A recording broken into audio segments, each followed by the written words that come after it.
En la parte final del versículo 2 de Apocalipsis 15, de estos vencedores que han vencido en medio de la gran tribulación, estos se convirtieron en unos adoradores, mis amados hermanos. Dice que en la parte final, dice, con las arpas de Dios, estos cantaban un cántico, adoraban a Dios, iban con una alabanza delante del Señor. ¿Usted se imagina cómo era esa alabanza? Tenemos ahí la evidencia en la historia de Israel cuando ellos fueron liberados del ejército egipcio, cuando Miriam, la hermana de Moisés, agarró su pandero y empezó a danzar. Era una mujer de 80 años.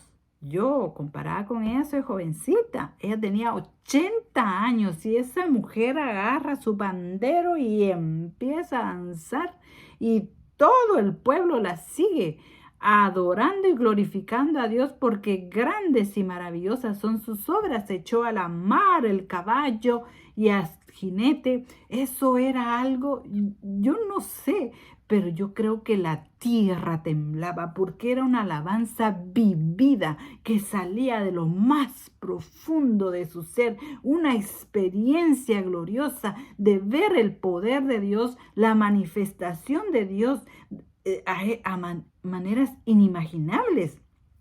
Eso fue cuando salió Israel de Egipto. ¿Se imaginan aquí?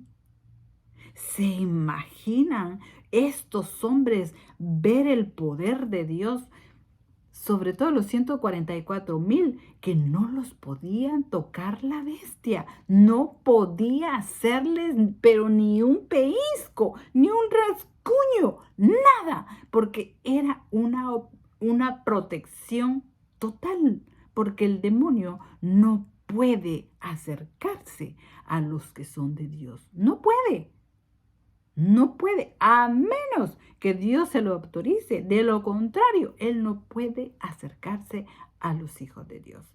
Y estos vieron, miren mis amados hermanos, yo pienso que ellos recibieron en el momento de creer un espíritu tan resistente que podían soportar el sufrimiento, podían soportar el oprobio, podían soportar la persecución y ellos llenos de gozo, llenos de júbilo, llenos de gratitud, de experimentar la misericordia de Dios, siendo merecedores de ser desechados y de ser destruidos y de ser pisoteados por Satanás.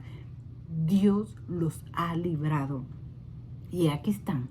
Y dice que tenían las arpas de Dios. Nada que instrumentos de la tierra. Eran instrumentos celestiales. Las arpas de Dios. Instrumentos perfectos. No sabemos. La Biblia no nos describe cómo son esos instrumentos, pero se imagina ese sonido de esos instrumentos de Dios a la perfección, esa música, ese cántico. Y mire, dice el verso 3 que estos hombres cantaban el cántico de Moisés, siervo de Dios, porque Moisés fue un libertador.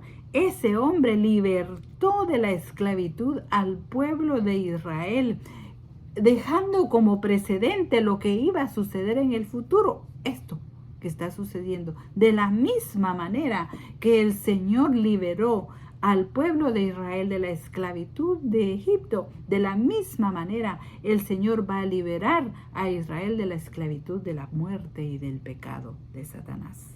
Amén.